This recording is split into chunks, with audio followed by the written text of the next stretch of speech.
Hello everyone, study आंतम में आप लोगों का फिर से स्वागत है। 22 दिसंबर को आप लोगों का पीसीएस का एग्ज़ाम तय किया गया है कि 22 दिसंबर को प्रीलिम्स होगा और इस दिन के लिए ज़्यादा टाइम आपके पास रह नहीं गया है। तो अभी आप लोगों के लिए रिवीजन और प्रैक्टिस करना बहुत ही ज़्यादा इम्पॉर्टेंट है और इसीलिए हम लोग हमारे चैनल पे आपको प्रीलिम्स के टेस्ट सीरीज़ दृष्टि की जो टेस्ट सीरीज़ होती है उसको हम लोग पूरी तरह से यहाँ पे करा रहे हैं। हमने अभी तक 5 वीडियोज़ ऑलरेडी अपलोड किए हैं, तो अगर आपने उसको नहीं देखा है तो उसको जाके तुरंत कर देखिए। उसमें मैं आपको साथ में आप क्वेश्चन पेपर लगा भी सकते हैं और उसको मैं आंसर भी बता रहा हूँ, उसका कुछ एक्सप्लेनेशन हो रहा है वो भी मैं आपको बता रहा हूँ। तो उससे आप अपने जितनी भी आपकी प्रिपरेशन है आप उसको टेस्ट कर सकते हैं, जो आपका वीक एरियाज़ है उसको फाइंड आउट कर सकते हैं और जो भी आपको इम्प्रूवमेंट लगती है तो आप उसमें कर सकते हैं। तो टेस्ट सीरीज़ लगाए बिना अगर आप एग्ज़ाम में जाते हैं तो उसका मतलब यही होता है कि आप युद्ध में जा रहे हैं बिना किसी तलवार के, बिना निहत्थे। ठीक है, तो इसलिए आपको टेस्ट सीरीज़ लगाना बहुत इंपॉर्टेंट है। मतलब आपने अगर पढ़ लिया है और पढ़ने के बाद टेस्ट सीरीज़ नहीं लगाया है तो समझिए आपकी प्रिपरेशन अभी भी अधूरी है। और अगर आपको ये टेस्ट सीरीज़ चाहिए तो नीचे आपको टेलीग्राम चैनल दिया हुआ है, वहाँ पे आपको वो टेलीग्राम चैनल का लिंक दिया है, वहाँ पे आपको सारी इन्फॉर्मेशन किस तरह से आप ये टेस्ट सीरीज़ पा सकते हैं इसकी सारी जानकारी आपको टेलीग्राम चैनल पे मिल जाएगी। ठीक है, तो आप टेलीग्राम चैनल पर जुड़िए और वहाँ पे आपको ये टेस्ट सीरीज़ अवेलेबल कराई जाएगी और कैसे करानी है वो उसका भी सारा इन्फॉर्मेशन उसमें दिया हुआ है। ठीक है, तो आज भी हम लोग इस क्लास में भी हम लोग स्टार्ट करने वाले हैं प्रीलिम्स की टेस्ट सीरीज़ और इसमें भी हम लोग इससे पहले भी हमने किया हुआ है काफ़ी, तो इसमें भी हम लोग देखते हैं, कुछ क्वेश्चंस करते हैं, किस तरह से प्रैक्टिस करना है, किस तरह से क्वेश्चंस को टैकल करना है, कैसे उनको कॉम्प्रिहेंड करना है और उनका सोल्यूशन पे किस तरह से पहुंचना है, एलिमिनेट करके किस तरह से करना है, ये सारी चीज़ें हम इसमें समझेंगे। ठीक है, तो बिना किसी देरी करते हुए इसको स्टार्ट करते हैं। पहला क्वेश्चन ये है, which of the following Indian companies has been named one of the world's most influential companies by Time magazine. ठीक है, तो ये मतलब इसी साल के करंट अफेयर्स का ये क्वेश्चन है, तो आप इसको अटेम्प्ट करिए और अपना आंसर भी साथ में लिखते रहिए। अगर हिंदी मीडियम से हैं तो इधर इस साइड आपका हिंदी मीडियम का दिया हुआ है, आप इसको भी पढ़ सकते हैं और इससे अपना आंसर मैच कर सकते हैं बाद में। एक चीज़ याद रखिएगा कि जो भी आपका आंसर आएगा, जो भी आपका स्कोर बनेगा फाइनली, उससे आपको ज़्यादा टेंशन लेने की ज़रूरत नहीं है। यहाँ पे आप सिर्फ प्रैक्टिस कर रहे हैं। प्रैक्टिस करना में आपका कोई भी स्कोर आ सकता है, उससे आपको कोई ज़्यादा आपको दिक्कत नहीं होनी चाहिए। अभी आपने आपको बस टेस्ट करिए, जितना ज़्यादा आप टेस्ट करेंगे उतना ज़्यादा आप तैयार हो पाएंगे मेन एग्ज़ाम के लिए। ठीक है, तो इसका जो सही आंसर है वो है रिलायंस इंडस्ट्रीज़। ये एक करंट अफेयर का क्वेश्चन है तो इसमें ज़्यादा एक्सप्लेनेशन की ज़रूरत है नहीं। ठीक है, तो ऐसे क्वेश्चंस में आपको करंट अफेयर से क्वेश्चन में अगर आपको आता है तो आता है, नहीं आता है तो आपको स्किप करना पड़ेगा, या फिर आप कोई कॉमन सेंस भी अगर आप क्वेश्चन लगा सकते हैं तो लगा सकते हैं। ठीक है, सो नेक्स्ट क्वेश्चन पे आते हैं, who among the following has won the title of Scripps National Spelling Bee champion. ठीक है, Scripps National Spelling Bee champion का खिताब किसने जीता है। ठीक है, तो इसको आप क्वेश्चन लगाइए, सोचिए, समझिए, अपने आंसर भी साथ में लिखते रहिए, मैं आपको भी अभी तुरंत आंसर बताऊंगा। ठीक है, तो इसका सही आंसर है बृहत सोमा। ठीक है, बृहत सोमा इसका सही आंसर है। ओके, नेक्स्ट हम लोग आते हैं, which of the following Indian shuttlers has won the women's singles title at the Bourne International Badminton Tournament. ठीक है, स्पोर्ट्स सेक्शन का है तो इसको भी आप अटेम्प्ट करिए। इसका जो सही आंसर है वो है,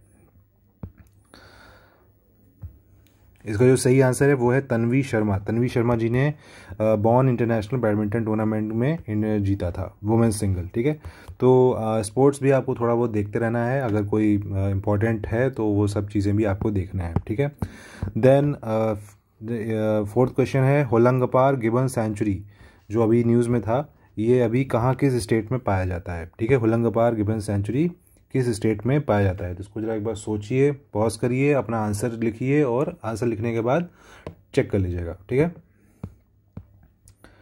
तो बिना अटेम्प्ट किए मत करिएगा, सिर्फ आंसर, सिर्फ वीडियो मत देखिएगा, एक पेपर और पेन लेके बैठिए और साथ में क्वेश्चन टिक करते रहिए। इस तरह से आप लिखते रहिए 1 2 3 4 और अपने आंसर वहाँ पे मार्क करते रहिए। ठीक है, अगर गलत हो जाता है तो कोई बात नहीं, आप उसको मार्क कर दीजिए, बाद में फाइनली आप अपने स्कोर्स आप अपने जोड़ सकते हैं कितने हुए। मतलब आपने अगर 150 क्वेश्चन किए तो उसमें आपके कितने सही हो रहे हैं, 79 हो रहे हैं, 89 हो रहे हैं, 99 हो रहे हैं, जितने भी आपके हो रहे हैं आप उसको देखिए और कौन से सेक्शन से इसमें आपकी गलतियां हुई हैं वो भी आप उसमें नोट करिए। जैसे अगर आपको लगता है कि पॉलिटी के मेरे क्वेश्चन बहुत गलत हो गए हैं तो मुझे पॉलिटी पर पहले फोकस करना चाहिए, ठीक है, हिस्ट्री पे अगर हो गया है या फिर आपका करंट अफेयर्स पे हो गया है, तो इस तरह से अगर आप करेंगे तो आपके जो वीक सब्जेक्ट्स हैं वो जल्दी जल्दी स्ट्रांग होते जाएंगे, ठीक है।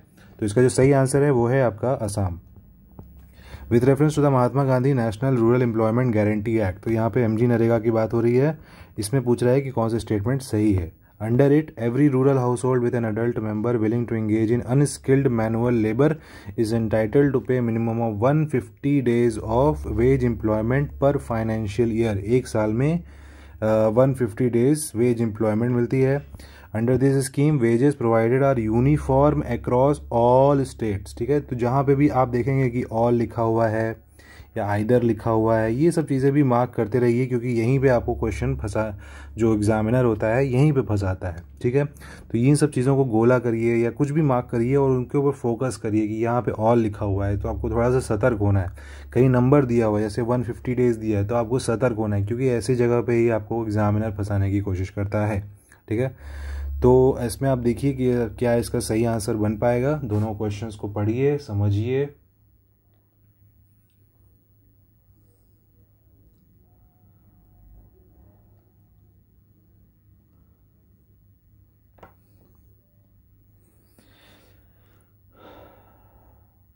देखिए इसमें एक चीज़ तो आपको पता होना चाहिए कि जैसे कि अगर यहाँ पे देखिए लिखा हुआ है under this scheme the wages provided are uniform across all states. अगर मान लीजिए आपको ये इन्फॉर्मेशन नहीं है, ठीक है, इन्फॉर्मेशन आपको ये नहीं है कि क्या जो वेजेस मिलते हैं वो सारे स्टेट में एक जैसे मिलते हैं क्या, है ना, समान है कि नहीं, तो आप ऐसे समझिए कि हर स्टेट का जो कॉस्ट ऑफ लिविंग होता है वो अलग होता है। अगर आप दिल्ली में रहते हैं या आप पुणे में रहते हैं, महाराष्ट्र में रहते हैं, तो वहाँ पे आपको थोड़ा महंगाई दिखने को मिलेगी। अगर आप यूपी में, बिहार में, एमपी में रहते हैं तो वहाँ पे आपको महंगाई थोड़ी कम दिखाई देगी।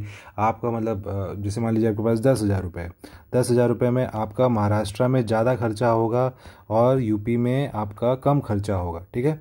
तो इस तरह से अगर आप सोचिए कि पैसे क्या हर जगह यूनिफॉर्म हो सकते हैं, नहीं हो सकते, तो वेजेस भी क्या हर जगह यूनिफॉर्म हो सकती है, नहीं हो सकती, क्योंकि कॉस्ट ऑफ लिविंग के अनुसार जैसी वहाँ की दैनिक दिनचर्या को करने के लिए जो आपको मिनिमम वेजेस लगते हैं उसके हिसाब से आपका पैसा भी अलग होगा, वेजेस भी अलग होंगे, ठीक है। तो ये वाला स्टेटमेंट आपका गलत हो जाता है, ठीक। और ये जो दूसरा क्वेश्चन है, पहला ऑप्शन है, यहाँ पे देखिए 150 डेज लिखा हुआ है, एक्चुअली में ये 150 नहीं है, ये 100 डेज है। और कुछ केसेस में स्टेट्स 50 डेज एक्स्ट्रा भी देते हैं, लेकिन मनरेगा के एक्ट में सिर्फ 100 डेज का ही दिया हुआ है, ठीक है। तो ये क्वेश्चन आपका, ये भी ऑप्शन आपका गलत है, ठीक है।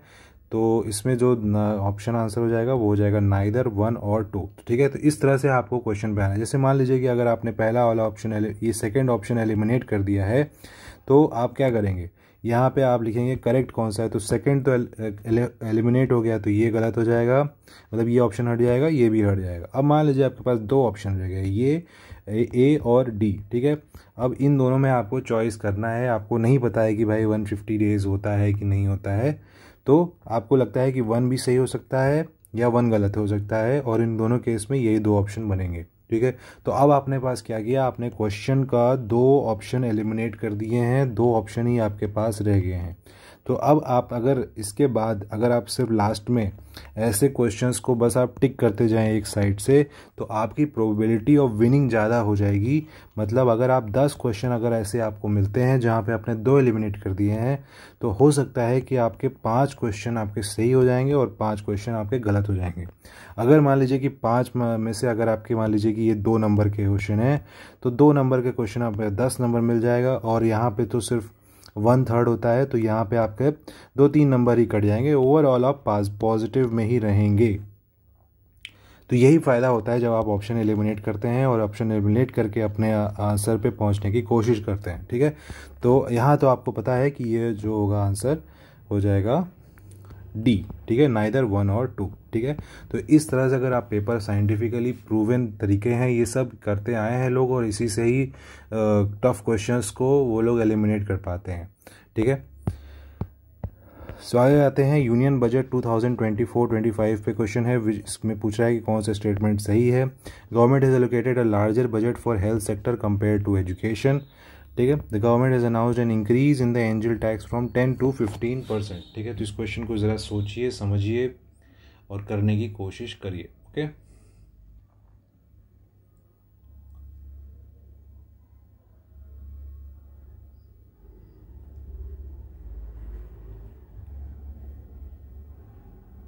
ओके। सो यहाँ पे देखिए जो ये आपका फैक्चुअल क्वेश्चन है पूरा, आपने अगर बजट पढ़ा होगा तो आपको याद आइडिया होगा। और हम लोग मैं जल्दी अपने चैनल पे हम लोग लेके आ रहे हैं बजट के ऊपर क्वेश्चन, एक बहुत अच्छी वीडियो लेके आ रहे हैं जिसमें हम लोग यूनियन बजट को भी देखेंगे और स्टेट के बजट को भी हम लोग अच्छे से स्टडी करेंगे और साइंटिफिकली हम लोग स्टडी करेंगे ताकि आपको मैक्सिमम चीज़ें रिटेन करने में आसानी हो। ठीक है, तो हमारे चैनल से जुड़े रहिए। अगर आप ये चैनल पहली बार देख रहे हैं तो इसको वीडियो को लाइक करिएगा और चैनल को सब्सक्राइब करके अगर आपने बेल आइकन दबा दिया तो आपको जो भी लेटेस्ट वीडियोस आते जा रहे हैं उसको आप देख पाएंगे, तुरंत आपको नोटिफिकेशन मिल जाएगा और आप उसको तुरंत ही एक्सेस कर पाएंगे। अदरवाइज़ वो स्किप हो जाएगा तो फिर आपको ढूंढ करके वापस आना पड़ेगा। ठीक है, तो बेल आइकन दबा करके आपको सब्सक्राइब कर दीजिए चैनल को और तभी आपको ये सारे अपडेटेड चीज़ें आपको मिलती रहेंगी। ठीक है, तो यहाँ पे देखिए जो एंजल टैक्स है वो इस पर्टिकुलर बजट में उसको एबॉलिश कर दिया गया था, इंक्रीज़ नहीं किया गया था बल्कि एबॉलिश कर दिया गया था, वो हटा ही दिया गया था एंजल टैक्स को। तो ये स्टेटमेंट आपका गलत हो जाता है। और जो हेल्थ सेक्टर है उसमें ये स्टेटमेंट बिल्कुल गलत है। एजुकेशन पे ज़्यादा खर्चा हुआ है हेल्थ पे। ठीक है, हेल्थ से ज़्यादा खर्चा हुआ है एजुकेशन के ऊपर। ओके, देखिए इसमें जो डेटा है वो है मतलब हेल्थ एजुकेशन पे हुआ है कुछ 1,25,638 करोड़, लाख करोड़, सॉरी करोड़। ठीक है, 1,25,638 करोड़ और हेल्थ के ऊपर खर्चा हुआ है अराउंड 89,287 करोड़। इतना मतलब बजट में एलोकेट किया गया है हेल्थ के ऊपर। ठीक है, तो ये डेटा थोड़ा सा आप ध्यान में रखिएगा क्योंकि ये ऐसे क्वेश्चन बनते हैं और ये यूनियन बजट बहुत इंपॉर्टेंट है। इससे आपको कम से कम 2 क्वेश्चन आपको एग्जाम में दिखेंगे। 2 क्वेश्चन आपको यूनियन बजट से और स्टेट के बजट से भी आपको 2 क्वेश्चन मिल सकते हैं, यानी टोटल आप 3 से 4 क्वेश्चन आप मान के रखिए ये आएंगे। और बजट में स्कीम्स भी जो आएंगी उसके भी ऊपर भी क्वेश्चन आएगा, तो हम लोग उसी को थोड़ा सा बहुत ही अच्छे तरीके से देखने वाले हैं कि किस तरह से क्या हमें पढ़ना है ताकि हम मैक्सिमम चीज़ें वहाँ पे सही कर पाएँ एग्ज़ाम में। ओके, सो ये वाला स्टेटमेंट आपका हेल्थ सेक्टर पे नहीं, ये भी स्टेटमेंट आपका गलत है, दूसरा भी स्टेटमेंट गलत है, यानी इसका जो सही आंसर हो जाएगा वो हो जाएगा नाइदर 1 और 2। नेक्स्ट हम लोग आते हैं which are the following are the types of unemployment. ठीक है, तो ये इकोनॉमिक्स का स्टैटिक क्वेश्चन है, इसको ज़रा ट्राई करिए। फ्रिक्शनल है, फंक्शनल है, सब्जेक्टिव है, साइक्लिक है और यहाँ पे कोड दिए हुए गए हैं, तो इसको कोड को आपको यहाँ पे चेक करना है कौन सा सही है। ठीक है, तो देखिए यहाँ पे फ्रिक्शनल अनएम्प्लॉयमेंट नाम की चीज़ होती है, साइक्लिक अनएम्प्लॉयमेंट नाम की चीज़ होती है, फंक्शनल नाम की कोई चीज़ नहीं होती, सब्जेक्टिव भी नहीं होती हैं। तो इसमें सही आंसर बन जाएगा वो होगा 1 और 4 ओनली। ठीक है, तो ये इसका सही आंसर है। तो आपको स्टैटिक अपना थोड़ा स्ट्रॉन्ग रखना पड़ेगा, तभी आप ऐसे क्वेश्चन अटेम्प्ट कर पाएंगे। नेक्स्ट है आपका स्कीम दिया हुआ है और ईयर दिया हुआ है। ठीक है, और इसमें पूछ रहा है कि कौन सा गलत मैच है। ठीक है, देखिए प्रधानमंत्री जन धन योजना 2014 में आई थी, स्टार्टअप 15 में, डिजिटल 15 में, प्रधानमंत्री मातृ वंदना योजना 17 में। ठीक है, तो इसको ज़रा सोचिए, 2 मिनट अटेम्प्ट करिए। ज़्यादा क्वेश्चन पे टाइम मत दीजिएगा क्योंकि अगर आप टाइम मैनेजमेंट भी आपको आना चाहिए। 2 घंटे का अगर आपका पेपर है तो आपको इस पेपर को पहले जो रीडिंग आप करते हैं उसको ऑलमोस्ट 1-1.5 घंटे में आपको ख़त्म कर देना है। अगले 20 मिनट में आपको सेकेंड रीडिंग के लिए निकालना है और अगले 10 मिनट में आपको थर्ड रीडिंग के लिए अगर टाइम आपका बच रहा है तो आपको पहुंच जाना है। ठीक है, तो आप क्वेश्चन ऐसा प्रैक्टिस करिए कि आपका 1.5 घंटे में 1.5 आवर में पहली रीडिंग जिसमें आप पूरा पेपर पढ़ रहे हैं, ऑप्शन एलिमिनेट कर रहे हैं, ये आप 1.5 घंटे में कर लीजिए और मैक्सिमम क्वेश्चन भी यहीं पे आप सॉल्व कर रहे हैं। ठीक है, और नेक्स्ट जो 2 घंटे हैं, नेक्स्ट जो आपका सेकेंड रीडिंग पे जब आप जाएंगे तब आप उसमें वो क्वेश्चन करेंगे जो कि आपने एलिमिनेट किए हुए हैं। ठीक है, जो आपने कुछ एलिमिनेट किए, 2 ऑप्शन एलिमिनेट किए जिसमें आपको डाउट था, तो वैसे क्वेश्चन पे आप जाइएगा। थर्ड में उन क्वेश्चन पे जाइएगा जहाँ पे आपके पास 3 ऑप्शन है, उसमें से आपको चूज़ करना है, और वो भी तब करना है जब आपके अगर मान लीजिए कम क्वेश्चन ही बने हैं, मान लीजिए आपके 102 क्वेश्चन 110 क्वेश्चन ही बने हैं, तब आप थर्ड ऑप्शन जिसमें आपके 3 ऑप्शन हैं उन क्वेश्चन के ऊपर जाइएगा, और आपको इसको कम से कम 30 क्वेश्चन और बढ़ाना है, 140 के आसपास लेके आना है। हालांकि ये आपकी एफिशिएंसी के ऊपर है कि आप 140 क्वेश्चन करते हैं या आप 120 में ही कर लेते हैं। अच्छा ठीक है, ये आपकी एफिशिएंसी के ऊपर है। ठीक है, तो इस तरह से आपने प्रैक्टिस करिए। यही सारी चीज़ें हैं जो कि आपको एग्ज़ाम में अपने आप चेक कर पाएंगे, और इसी तरह से आप आगे बढ़ पाएंगे। तो इस क्वेश्चन में देखिए, प्रधानमंत्री जनधन योजना 2014 में आई थी, स्टार्टअप 2000 प्रधानमंत्री मातृ वंदना योजना आपका 2017 में आई थी, और स्टार्टअप और डिजिटल इनिशिएटिव इसी में आपका आंसर बनेगा। ठीक है, तो देखिए जो स्टार्टअप इंडिया है, डिजिटल इंडिया है, ये तो सही लिखा है, 2015 में आया था। स्टार्टअप आया था आपका 2016 में। ठीक है, तो ईयर भी आपको याद रखना पड़ेगा, ईयर से हमेशा क्वेश्चन आते हैं, कौन सी स्कीम और ईयर आई है। तो काफ़ी इंपॉर्टेंट क्वेश्चन है, इसको मैं इंपॉर्टेंट मार्क कर दे रहा हूँ। और आपको स्कीम और ईयर, ये थीम आप पकड़िए, ये थीम आ गई, आपको समझ में आ गया कि यहाँ स्कीम और ईयर पे क्वेश्चन बनता है। ठीक है, अब ये थीम को आप लीजिए, सारे स्कीम्स पढ़िए, सारे ईयर्स पढ़िए और याद करिए उसको, और उससे आपके क्वेश्चन फंस जाएंगे आराम से फिर। Next, agricultural labours in the Sangam age were known as. ठीक है, संगम युग में खेतीहर मजदूरों को किस नाम से जाना जाता था। ओके,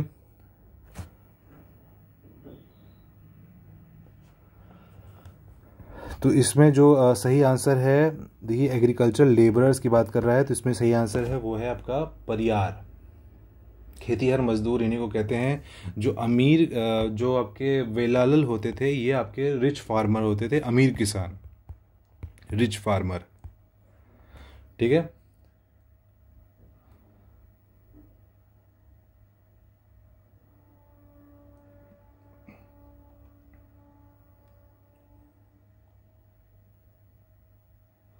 और एक जो आपके अरासर होते थे, अरासर आपके ये शासक वर्ग से रिलेटेड थे, शासक वर्ग।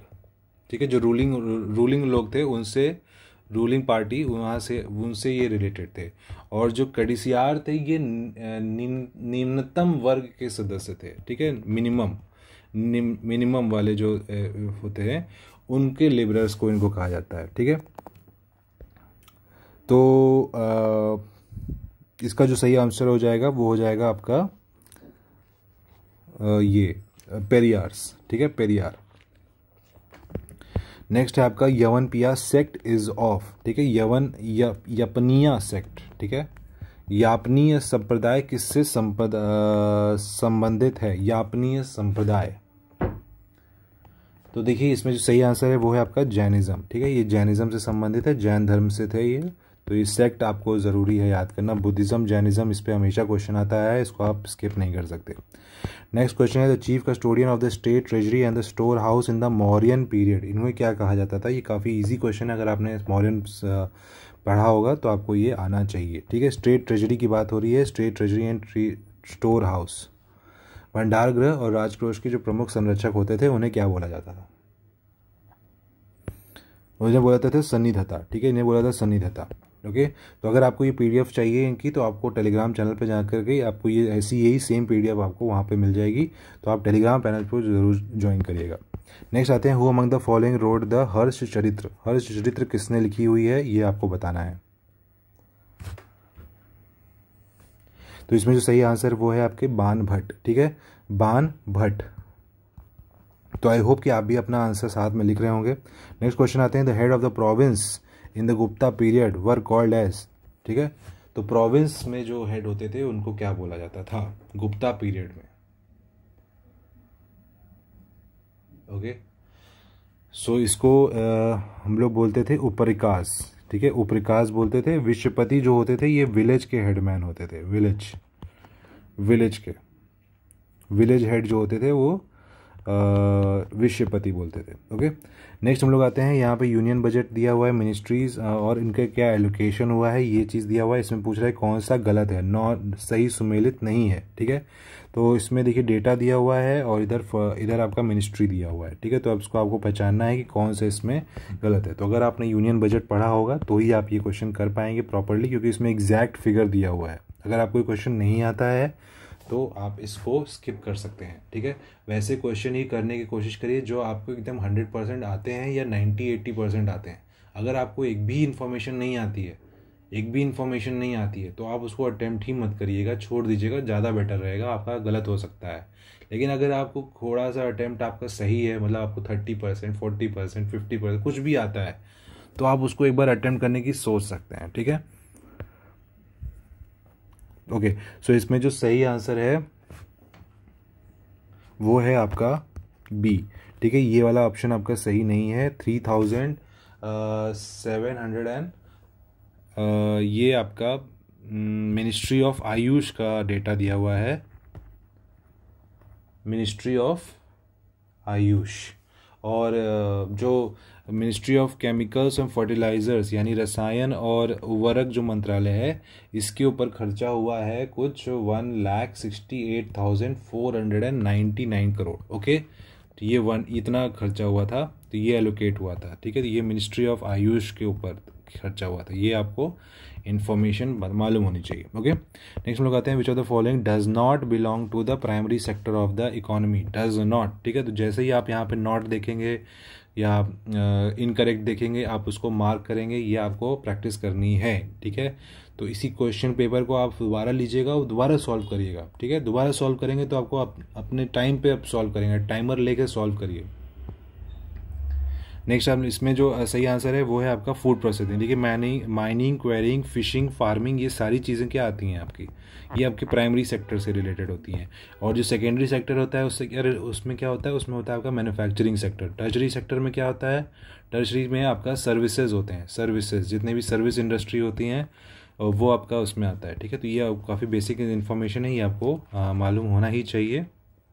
इसका जो सही आंसर वो है आपका फूड प्रोसेसिंग। नेक्स्ट हम लोग आते हैं, what is the primary objective of the प्रधानमंत्री via Vandana Yojana.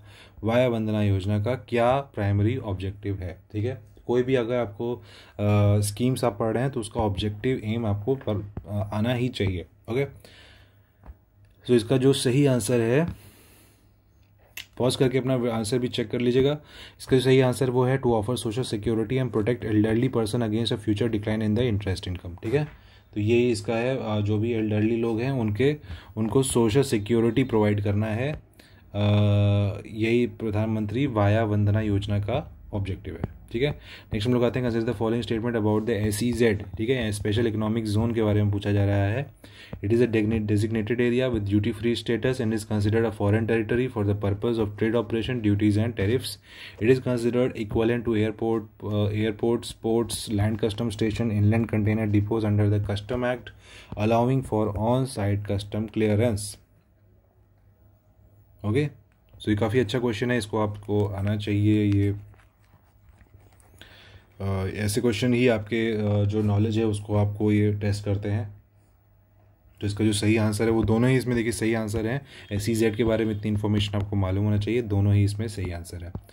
As per the Bloomberg report, what is India's current ranking in the global equity market. ठीक है, तो अभी स्टॉक मार्केट, इक्विटी मार्केट, इन सब से काफ़ी न्यूज़ में है भी चल रहा है। ठीक है, तो ये सारी चीज़ें भी अभी आपको पता होना चाहिए कि इंडिया का करंट रैंकिंग क्या है, वर्तमान रैंकिंग क्या है शेयर बाज़ार में।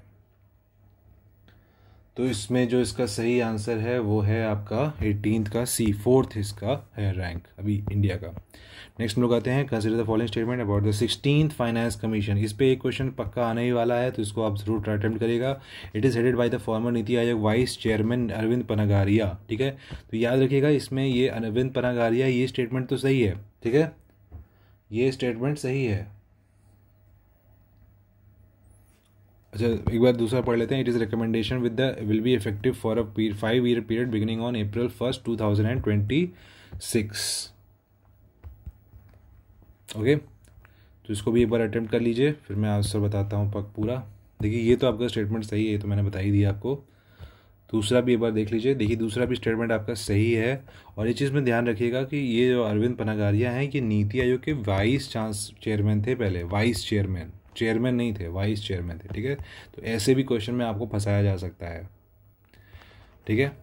तो इसमें जो सही आंसर हो जाएगा वो हो जाएगा both 1 and 2। Who is the chairperson of the committee on gender sensitisation internal complaints recently reconstituted by the Supreme Court, ठीक है। सर्वोच्च न्यायालय द्वारा पुनर्गठित लैंगिक संवेदीकरण एवं आंतरिक शिकायत समिति के अध्यक्ष कौन है?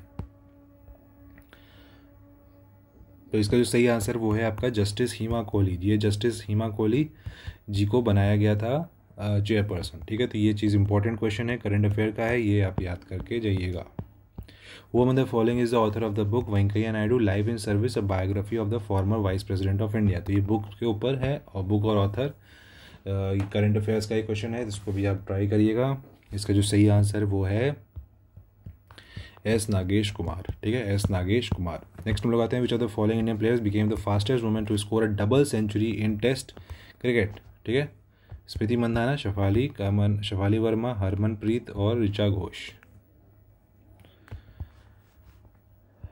तो इसका जो सही आंसर वो है शफाली वर्मा, ठीक है। शफाली वर्मा जी ने अभी डबल सेंचुरी मारी है टेस्ट में, वो भी बहुत फास्टेस्ट, ठीक है। Where will Air India establish South Asia's largest flying school, ठीक है। एयर इंडिया अपना लार्जेस्ट फ्लाइंग स्कूल कहाँ पे बना रहा है? ओके,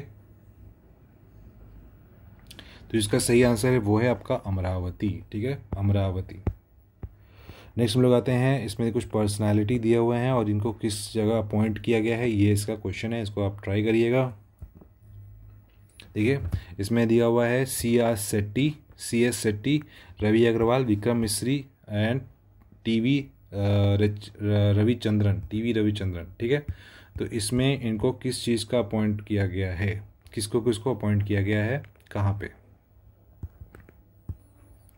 ओके, सो इसमें जो सही आंसर हो जाएगा वो हो जाएगा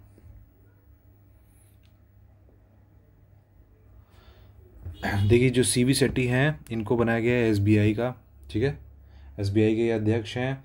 रवि जो अग्रवाल हैं ये आपके रवि अग्रवाल आपकी सीबीडीटी के चेयरमैन हैं। विक्रम मिश्री जो हैं ये आपके भारत के फॉरेन के मतलब फॉरेन सेक्रेटरी ऑफ इंडिया हैं, फॉरेन सेक्रेटरी। और टीवी रविचंद्रन ये आपके डेप्यूटी नेशनल सिक्योरिटी एडवाइज़र बने हैं। ओके, तो इस तरह से आपका आंसर हो जाएगा, ए का आप हो जाएगा 3, बी का हो जाएगा 1, ठीक है। इसको मैं यहीं देख लेता हूँ, ए का 3, बी का 1, ये आपका ऑप्शन सही हो जाएगा, ठीक है। तो ऐसे क्वेश्चन में अगर आपको एक दो ही इन्फॉर्मेशन अगर मालूम है तो भी आप कर पाएंगे। तो ऐसे क्वेश्चंस आप बिल्कुल स्किप मत किया करिए, एक दो ही से ही अगर आप ट्राई किया करिए कि आपको आंसर पे पहुंच जाए आप, ठीक है। Who among the following has been awarded the spice award 2024? Spice award किसको मिला था?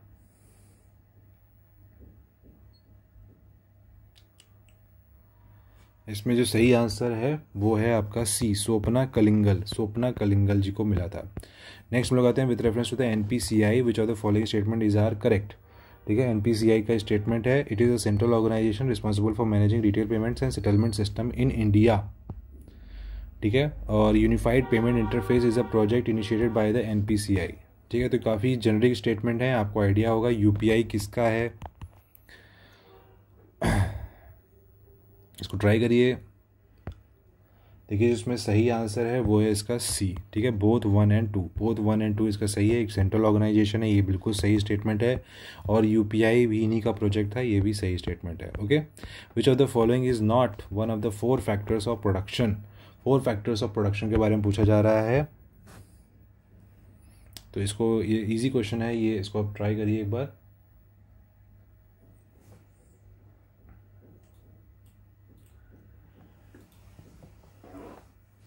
तो इसमें देखिए लैंड होता है, कैपिटल होता है, लेबर होता है, लेकिन प्रॉफिट नहीं होता है। यहाँ पे क्या होता है? एंटरप्रेन्योरशिप,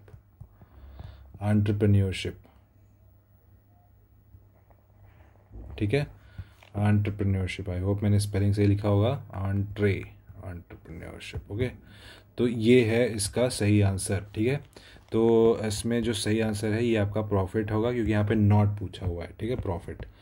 ओके, नेक्स्ट आता है आपका मॉनेटरी पॉलिसी कमेटी। इसमें पूछ रहा है कि कौन सा स्टेटमेंट सही है। RBI is empowered to constitute a 6-member MPC to determine the policy interest rate required to achieve the inflation target. The first such committee was constituted in 2016। तो ये क्वेश्चन भी ईजी है, अगर आपको आता है तो बिल्कुल आप इसे कर पाएंगे। अगर आपको क्वेश्चन टफ लगते हैं तो अभी आपको थोड़ा सा और पढ़ने की ज़रूरत है। आपको इसको अच्छे से स्टडी करिए, अभी भी काफ़ी टाइम है, आप अच्छे से कर पाएंगे। बस आपको लगे रहना पड़ेगा, ठीक है। अगर नहीं आ रहा है तो भी कोई दिक्कत नहीं है, आप बस उसको इन्फॉर्मेशन को याद करिए और दोबारा पढ़िए, ठीक है। दोबारा आप इस पर करिएगा, ओके।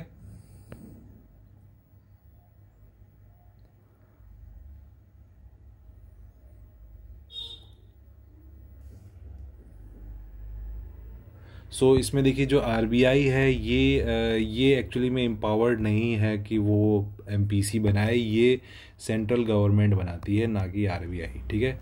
आरबीआई नहीं बनाती है, एमपीसी की जो गठन करता है वो सेंट्रल गवर्नमेंट करता है। और हाँ, ये चीज़ सही है कि उसको इन्फ्लेशन टारगेट को अचीव करने के लिए ही बनाया जाता है। ये स्टेट इतना चीज़ सही है, इतना जो पार्ट है ये सही है, लेकिन आरबीआई नहीं करता ये काम करता है सेंट्रल गवर्नमेंट, ओके। और ये पहली जो कमेटी बनी थी वो 2016 में ही बनी थी। तो ये स्टेटमेंट आपका पहला वाला स्टेटमेंट आपका गलत हो जाता है पूरी तरह से।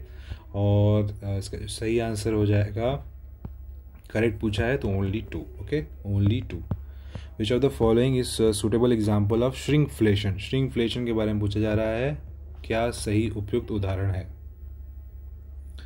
देखिए जो श्रिंकफ्लेशन होता है उसमें क्या होता है, आज आपने देखा ही होगा कि जो चॉकलेट होती हैं, चॉकलेट्स, उनका प्राइस मान लीजिए 10 रुपये का जो था प्राइस, और ये 2020 का मान लीजिए, और ये आज 2024 हो गया। तो 10 रुपये में जितनी चॉकलेट मिलती थी, अब उतने 10 रुपये का ही प्राइस है, लेकिन ये जो पैकेट है ये एक्चुअली में हो गया है छोटा, अब सिर्फ इतना ही मिलता है आपको, ठीक है। तो इसी को बोलते हैं हम लोग श्रिंकफ्लेशन। 10 रुपये का ही है, सेम प्राइस है, बट ये पैकेट छोटा हो गया है, ठीक है। तो इस तरह से आपने डेयरी मिल्क काफ़ी चॉकलेट्स में देखा होगा, ठीक है। तो इसका सही आंसर क्या हो जाएगा, fewer chips in the packet but the price remains unchanged, ठीक है। तो इस तरह से आपको ये क्वेश्चन को अटेम्प्ट करना था। श्रिंकफ्लेशन का यही सही एग्जाम्पल है। With reference to the critical mineral mission which of the following statement is are correct. Critical mineral mission, the mission aims to ensure a sufficient supply of minerals like copper, lithium, nickel, cobalt, and rare earth elements for the country. These critical minerals are only used, only लिखे यहाँ पे, देखिए only जैसे ही आपको दिखाया, आप यहाँ पे कोला मार दीजिएगा, ठीक है। Only used in the electronic gadgets such as laptops, smartphones, and have no role in clean energy technologies. तो क्या ये स्टेटमेंट सही है, इसको ज़रा एक बार स्टडी करिए।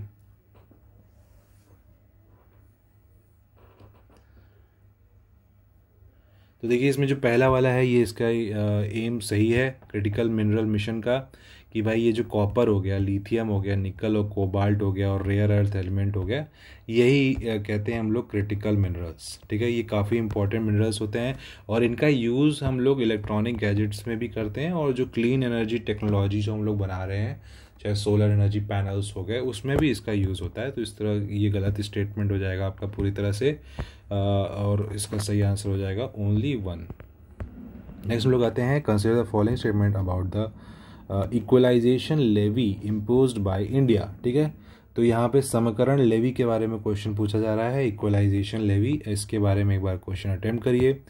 India imposed a 2% equalization levy on non-resident e-commerce operators on amount received from e-commerce supply or services starting from April 1st, 2020. The equalization levy was only applicable to Indian e-commerce companies and did not affect foreign entities. ठीक है, तो इसको एक बार सोचिए, पढ़िए, समझिए, करिए।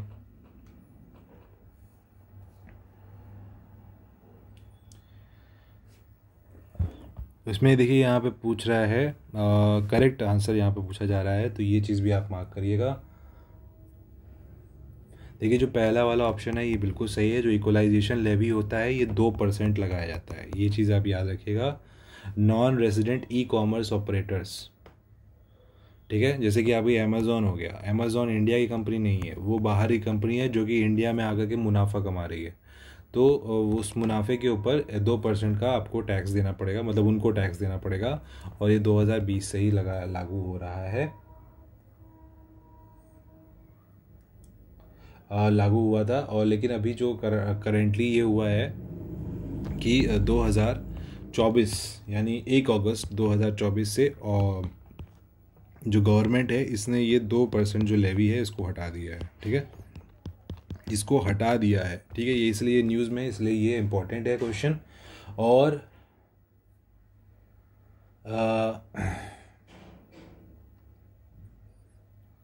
Equalisation levy was only applicable to Indian e commerce companies and did not affect foreign entities. ये मैंने अभी आपको बताया कि फॉरेन एंटिटीज़ को ही तो टारगेट करते थे ये लोग। ठीक है, इंडियन कंपनीज़ के लिए नहीं था।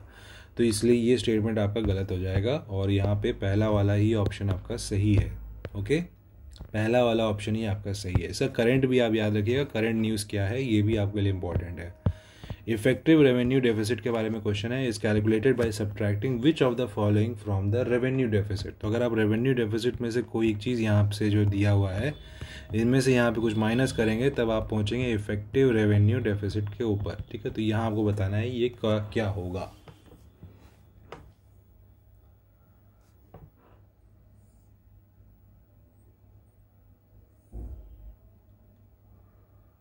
ओके, सो देखिए इसमें क्या है कि जो राज्यों को दिए जाने वाली जो अनुदान होती है, grant in aid for the creation of capital asset. ठीक है, ये जो अनुदान दिया जाता है राज्यों को, ग्रांट दिया जाता है ताकि वो कैपिटल एसेट बना सकें। ठीक है, तो ये फॉर स्टेट्स यहाँ पे आप ऐड कर लीजिएगा, 2 स्टेट्स या four states, 2 states. Grant in aid for creation of capital asset 2 states. ठीक है, तो इसको अगर आप यहाँ से माइनस कर देंगे, इसको यहाँ से माइनस कर देंगे तो आप इफेक्टिव रेवेन्यू डेफिसिट पे पहुँच जाएंगे। ठीक है, तो ये जो चीज़ इफेक्टिव रेवेन्यू डेफिसिट स्टार्ट हुई थी, मतलब कैलकुलेशन पहले नहीं करते थे, ये हुआ था आपका 2011-12 का जो बजट था वहाँ से इसको स्टार्ट किया गया था। ओके,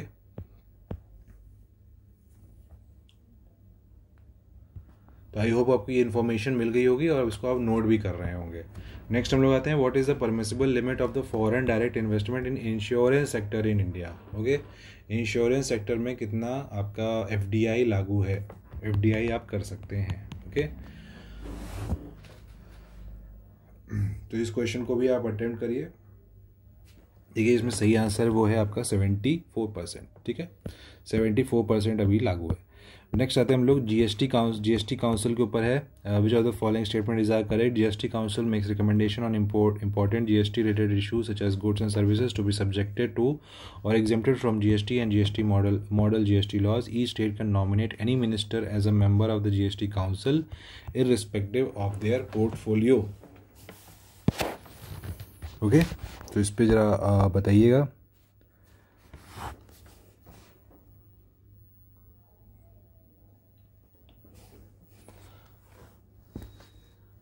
देखिए जो जीएसटी काउंसिल होता है ये एक कॉन्स्टिट्यूशनल बॉडी होता है। पहली बात आपको याद रखना है, ये आता है आपका आर्टिकल 279 क्लॉज ए। ये कॉन्स्टिट्यूशन में इसको अभी ऐड किया गया था, अनुच्छेद 279। ठीक है, अनुच्छेद 279 से इसको ऐड किया गया है और इसमें रिकमेंडेशन देता है ये जीएसटी रिलेटेड इश्यूज जैसे कि गुड्स एंड सर्विसेज। तो ये स्टेटमेंट आपका बिल्कुल सही है, मतलब इसी से ये होता है। और तो ये एक चीज़ याद रखिएगा, ये कॉन्स्टिट्यूशनल बॉडी है। ठीक है, एकदम याद रखिएगा इसको। ओके, जो एमपीसी आपने इससे पहले पढ़ा था, मॉनेटरी पॉलिसी कमिटी, वो कॉन्स्टिट्यूशनल नहीं है, कॉन्स्टिट्यूशन में उसका कोई मेंशन नहीं है। ठीक है, मॉनेटरी पॉलिसी जो कमेटी अभी आपने पढ़ा था आरबीआई से रिलेटेड, उसका आपका कहीं भी मेंशन नहीं है, लेकिन इसको तो ऐड किया गया है जीएसटी काउंसिल को। ठीक है, तो ये चीज़ इंपॉर्टेंट है। Each state can nominate any minister as a member of the GST council irrespective of their portfolio. ये स्टेटमेंट भी आपका सही है। ठीक है, ये भी सही है।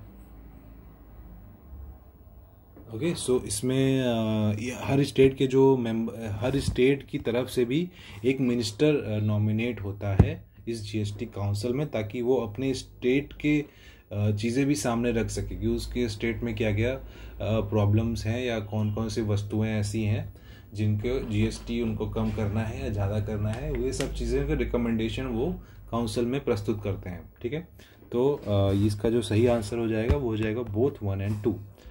नेक्स्ट हम लोग आते हैं with reference to the human development report 2023-24 का रिपोर्ट है, which of the following statement is are correct. ठीक है, तो India's rank on human development index has upgraded from 135 to 134 in 2022। 2021 से 2022 के बीच में 135 से 134 हो गई है इंडिया की रैंक, ये क्वेश्चन है। और India's HDI value has increase to 0.664 in 2024। Okay,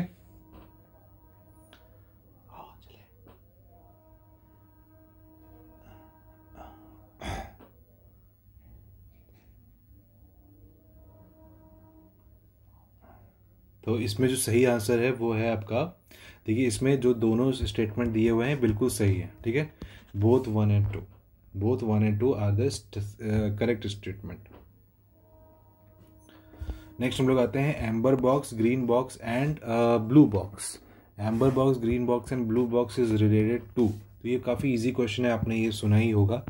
तो इसका जो सही आंसर है वो है, जी हाँ, जिसका सही आंसर है आपका World Trade Organisation. Okay, World Trade Organisation का ये है। With reference to the living and minimum wage, the living wage और मिनिमम वेज, इनके ऊपर क्वेश्चन है, which of the following statement is are correct. Minimum wage is intended to ensure workers earn through meet all basic needs, while living wage is only a legal requirement. Living wage ensures a decent standard of living, while minimum wage is the legal minimum employers must pay. ठीक है, तो इसमें आपको पता करना है कि सही आंसर कौन सा है। तो इसमें दो चीज़ें हैं, एक आता है आपका मिनिमम वेज और एक होता है आपका लिविंग वेज, और इनके दोनों में डिफरेंस आपको बताना है। ठीक है, यही चीज़ है इसमें दिया हुआ है। तो इसको एक बार अटेम्प्ट करिए, पॉज करिए, अटेम्प्ट करिए। तो देखिए पहला वाला स्टेटमेंट गलत हो जाएगा, दूसरा स्टेटमेंट का सही है। जो लिविंग वेज होता है यही होता है आपका डिसेंट स्टैंडर्ड ऑफ लिविंग को देखता है, और जो मिनिमम वेज होता है यही तो लीगल मतलब लीगल रिक्वायर्ड होता है कि इतना तो एम्प्लॉयर्स को कम से कम देना ही है। ठीक है, तो ये स्टेटमेंट इसलिए सही है। और अगर आप इस वाले स्टेटमेंट, पहले वाले स्टेटमेंट को पढ़ेंगे तो इसमें साफ साफ यही लिखा हुआ है कि उल्टा लिखा हुआ है, minimum wage is intended to ensure workers enough to meet all basic needs, while living wage is only a legal requirement. बल्कि ये लीगल रिक्वायरमेंट वाली बात तो मिनिमम वेज से रिलेटेड थी। ठीक है, तो यहीं पे ये उल्टा लिखा हुआ है, इसलिए आप अगर इसको उल्टा कर देंगे तो आपको सही आंसर मिल जाएगा। इसलिए यहाँ पे जो सही आंसर है वो है ओनली बी। ठीक है, तो आई होप आपको समझ में आ रहा होगा। अगर कोई भी डाउट आपको होता है तो आपसे कमेंट सेक्शन में ज़रूर डालिए और पूछिए। ठीक है, हम ट्राई करेंगे आपके सारे आंसर्स को सॉल्व करने का, क्वेश्चंस को सॉल्व करने का। ठीक है, global conclave on plastic recycling and sustainability was inaugurated in,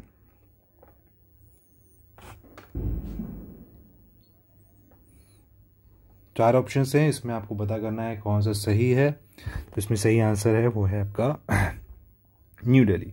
new Delhi इसका सही आंसर है। ओके, करंट का क्वेश्चन है, ये आपको आंसर मतलब पता होना चाहिए। What is India's rank in global agriculture export for 2023, 2023 में।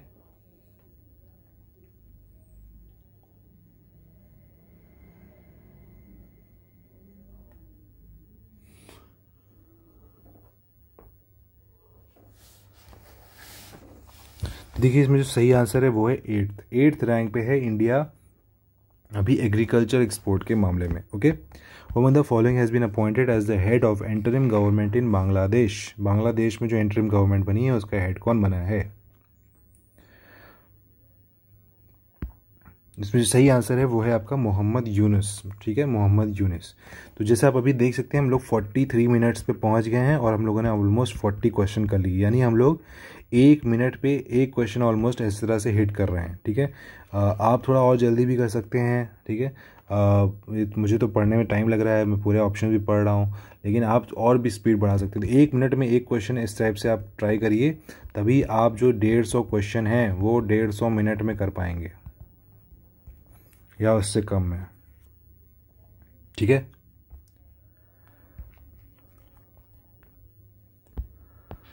Okay, so recently who has appointed as the new managing director and chief executive officer of the MCX, तो multi commodity exchange of India, ठीक है, multi commodity exchange of India. तो इसमें MD कौन बना है और सीईओ कौन बना है?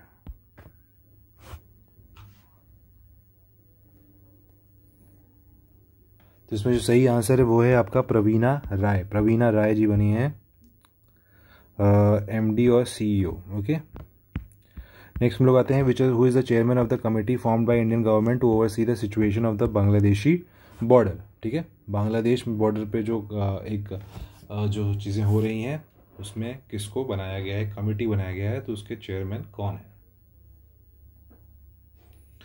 ठीक है, तो ये चीज़ आप देखिएगा।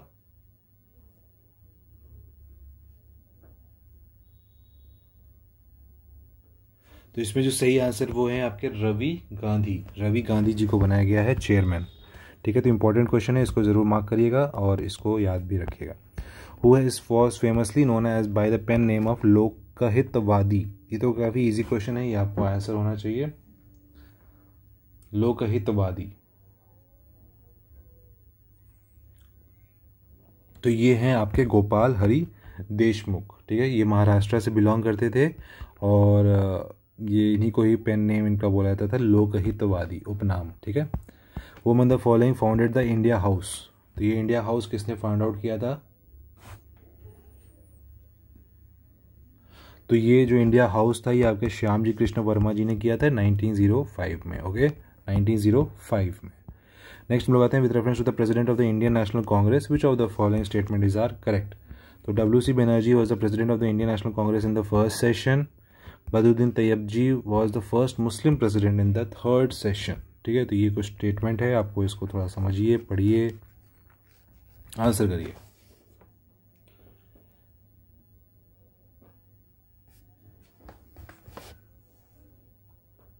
देखिए, जो आपके पहला सेशन था उसमें WC बनर्जी ही थे। ठीक है, तो ये स्टेटमेंट आपका सही हो जाता है। और जो आपका बदरुद्दीन तैयब जी थे,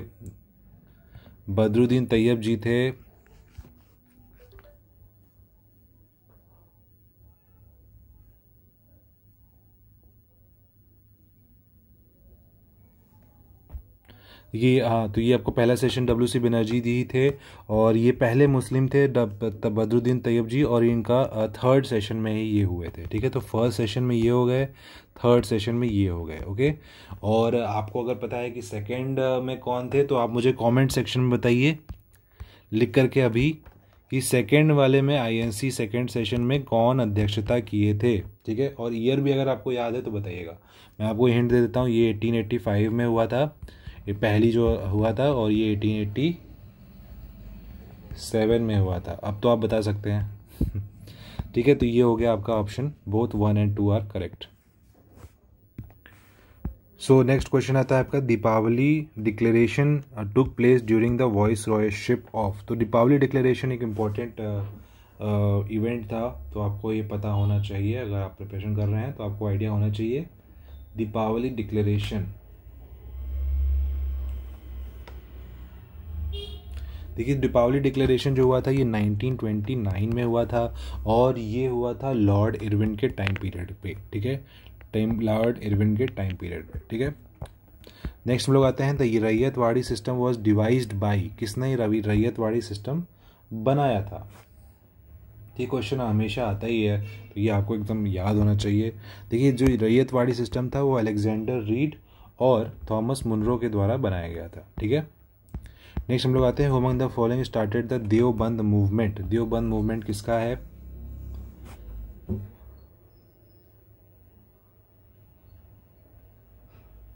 इसका जो सही आंसर है वो है मौलाना मोहम्मद काजिम नानोतवी एंड राशिद अहमद गागोही।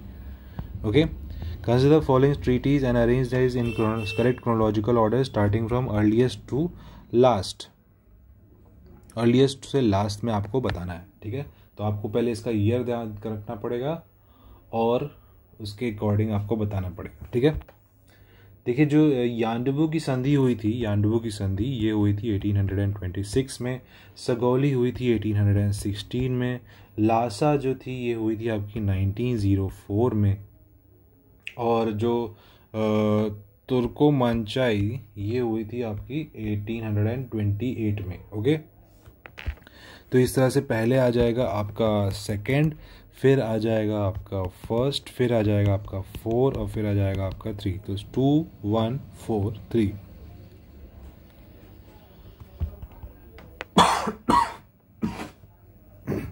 तो इसका सही ऑप्शन हो जाएगा डी।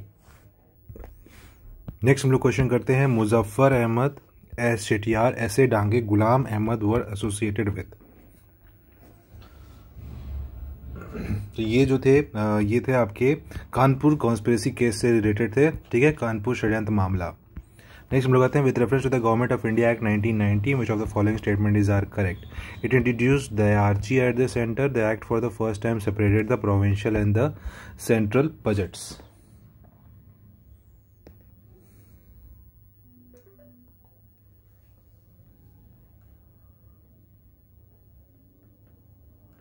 ठीक है, तो देखिए इसमें जो सही ऑप्शन है वो ओनली 2 है, सिर्फ यही वाला सही है। बजट इसमें अलग अलग कर दिया गया था, प्रोविंशियल और सेंट्रल बजट्स, लेकिन ये जो दयार्ची था ये सेंटर में नहीं आया था, ये आपका प्रोविंसेस में आया था। ठीक है, तो ये इंपॉर्टेंट है इसी का, ये आपको याद रखना पड़ेगा। ठीक है, the Sadler commission was related to famine, education, irrigation and police reform.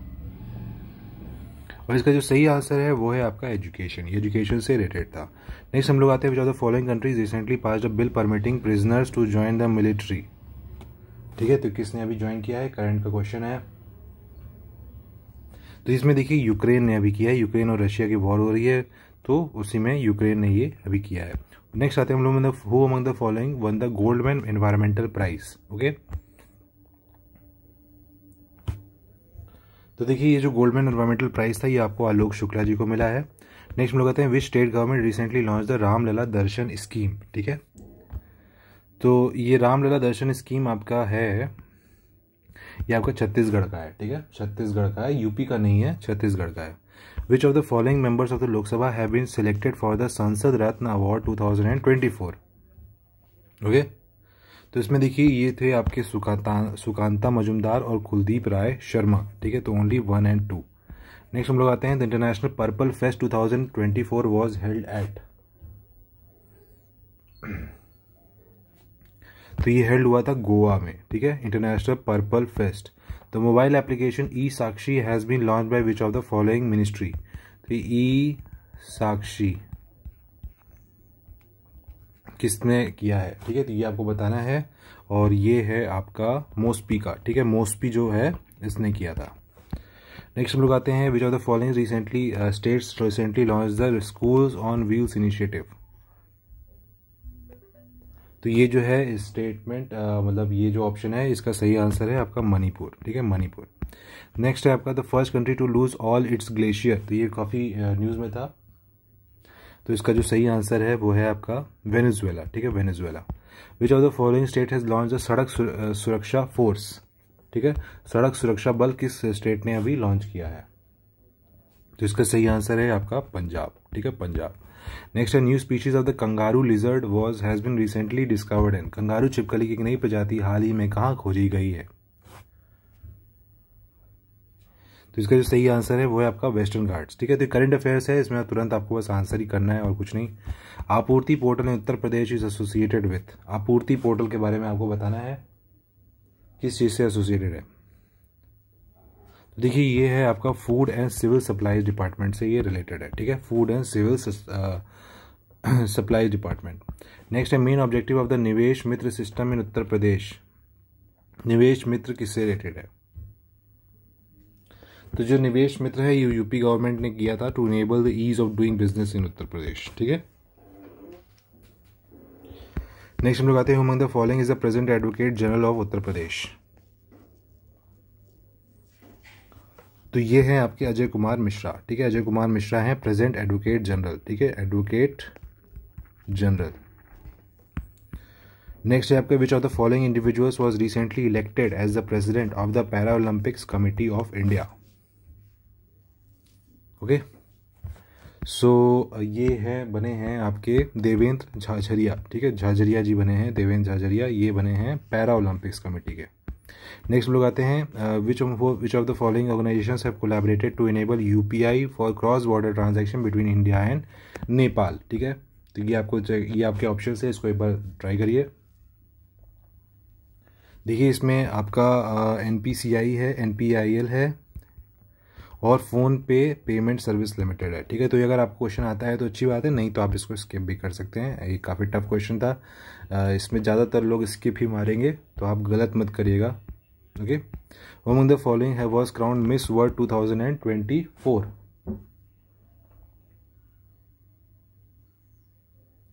तो इसका है आपका क्रिस्टीना प्लिस्कोवा, ये आपके चेक रिपब्लिक के हैं। ठीक है, चेक रिपब्लिक के हैं। ओके, नेक्स्ट आता है आपका विच of the following provision and charter is not correctly matched. ठीक है, तो ये बार प्रोविजंस हैं, इसको आप बताना है कौन से इसमें गलत है। तो पॉज करके इसको जरा पढ़िए और इसका आंसर बताइए।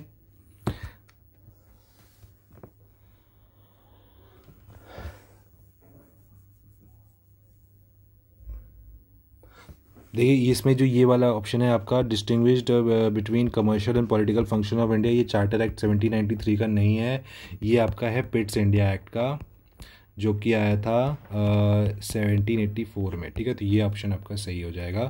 नॉट करेक्ट पूछा गया है, तो ये ऑप्शन आपका सही हो जाएगा। ठीक है, बाकी सारे ऑप्शन आपके सही हैं। ठीक है, तो इसको ज़रूर पढ़िएगा, याद करके रखिएगा। ये एक्ट्स बहुत इंपॉर्टेंट हैं, 1784 से लेकर के 1947 तक जितने भी इंपॉर्टेंट एक्ट्स आए हैं, वो अगर आप चाहते हैं कि मैं इसका वीडियो बनाऊं तो मैं इसके ऊपर आपको एक डिटेल वीडियो बना के दे सकता हूं, जो कि आपको प्रीलिम्स के लिए इंपॉर्टेंट होंगे। ठीक है, नेक्स्ट हम लोग आते हैं मैच करना है आपको लिस्ट 1 लिस्ट 2। तो इसमें कुछ ये आपका कमेटी बैठाई गई थी, और ये कमेटी के कौन कौन उसमें मेंबर हेड कर रहे थे वो आपको बताना है। ओके, तो इसमें देखिए जो यूनियन पावर कमेटी थी वो जवाहरलाल नेहरू जी की थी। ड्राफ्टिंग कमेटी आपको याद होगा, ये अंबेडकर जी की थी। ठीक है, प्रोविंशियल कॉन्स्टिट्यूशन कमेटी जो थी ये आपकी पटेल जी की थी, सरदार पटेल। और जो रूल्स ऑफ प्रोसीजर कमेटी थी ये आपकी राजेंद्र प्रसाद जी की थी। ठीक है, तो इसका सही ऑप्शन हो जाएगा, वो ऑप्शन हो जाएगा सी। नेक्स्ट हम लोग आते हैं consider the following events and arrange these in correct chronological order starting from earliest to last. ठीक है, अर्लीस्ट से लास्ट तक आपको करना है। नागालैंड, हरियाणा, गुजरात और सिक्किम, इनके फॉर्मेशन डेट आपको पता होना चाहिए, तब आप ये क्वेश्चन कर पाएंगे। ठीक है, तो इसको पॉज करिए क्वेश्चन को और अटेम्प्ट करिए। ओके,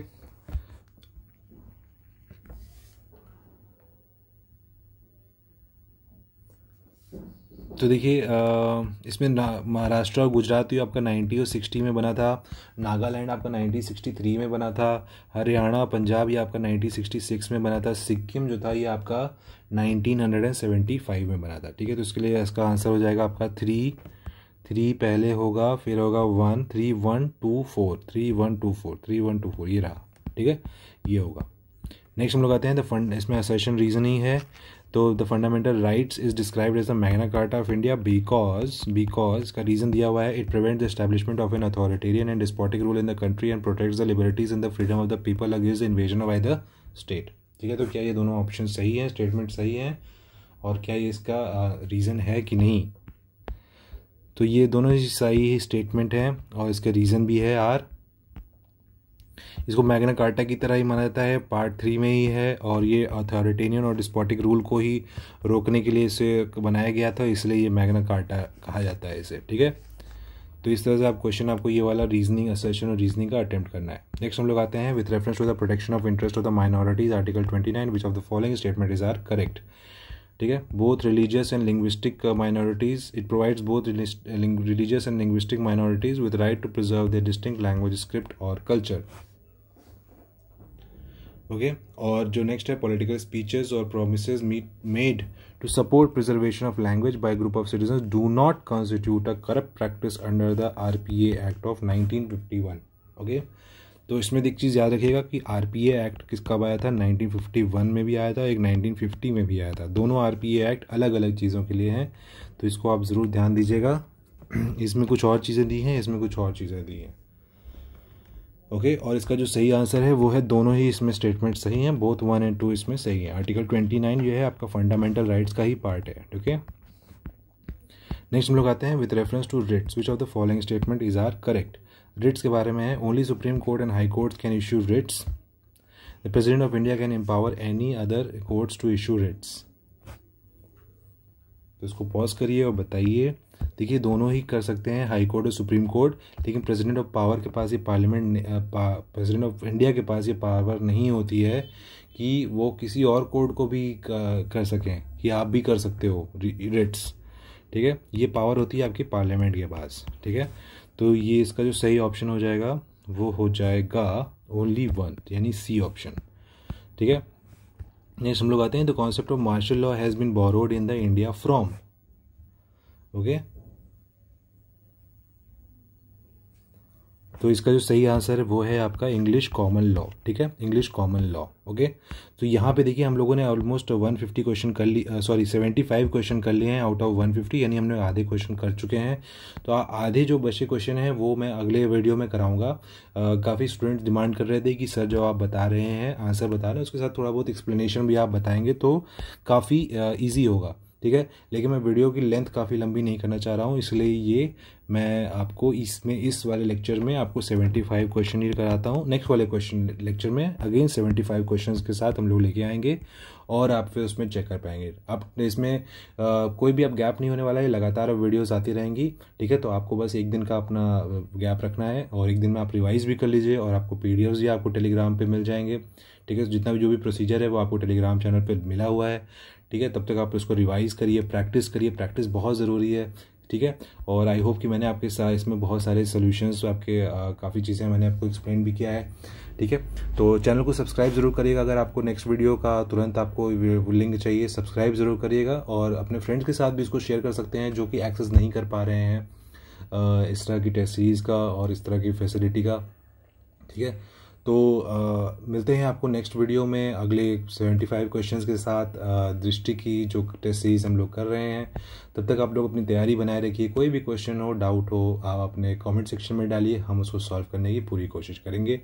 मिलते हैं आपको नेक्स्ट वीडियो में, तब तक के लिए जय हिंद।